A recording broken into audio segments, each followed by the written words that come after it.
Kalau UMKM tuh punya kesempatan yang sama nggak mas buat ekspor mas?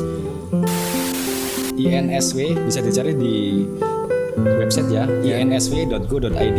Di situ milih file INTR dan ada pengecekan HS, ada simulasi ekspor dan impor juga. Oke.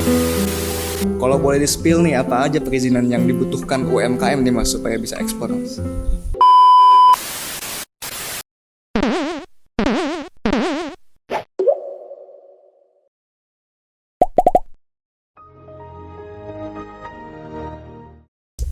Assalamualaikum warahmatullahi wabarakatuh. Balik lagi di konten Kolang Kongkow 5 menit. Gak usah lama-lama, cukup 5 menit. Yang penting paham.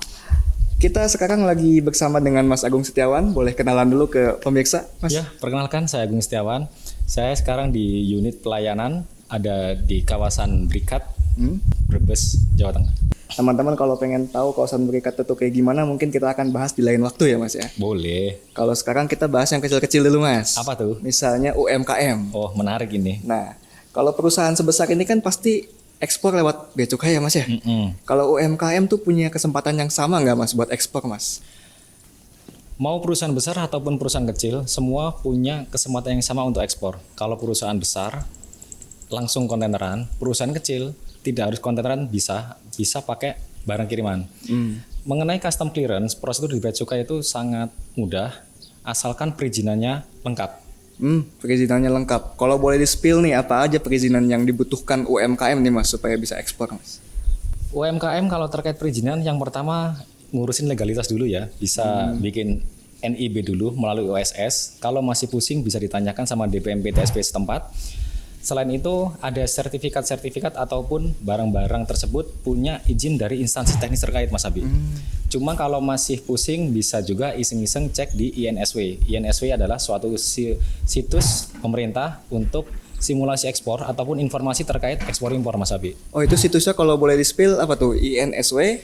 INSW bisa dicari di website ya, insw.go.id. Di situ milih file INTR dan ada pengecekan HS, ada simulasi ekspor dan impor juga. Oke, berarti untuk tahu tarifnya barangkali ada ya atau prosedurnya itu bisa di INSW. Ya, informasi di situ lengkap Mas Abi. Jadi mulai dari tarifnya, barang ada perizinan dari instansi teknis terkait itu ada di situ lengkap.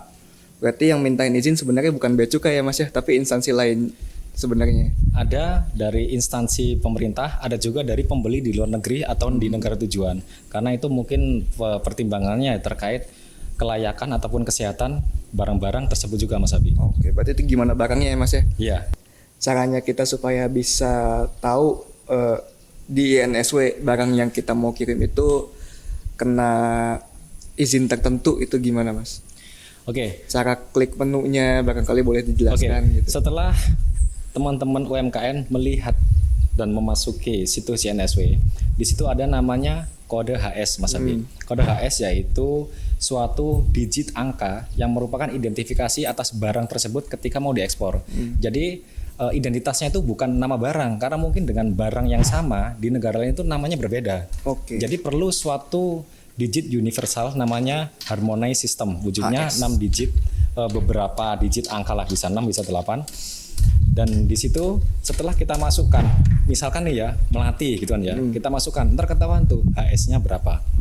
Jadi pakai nomor angka ya, kode lah gitu, kode barang ya. Ya, di situ ada searchingnya itu pakai nama, atau mungkin kita juga tahu HS-nya berapa. Cuman intinya di HS tersebut ada identitas atas barang tersebut, ada perizinan dari instansi teknis terkait apa saja, kayak gitu.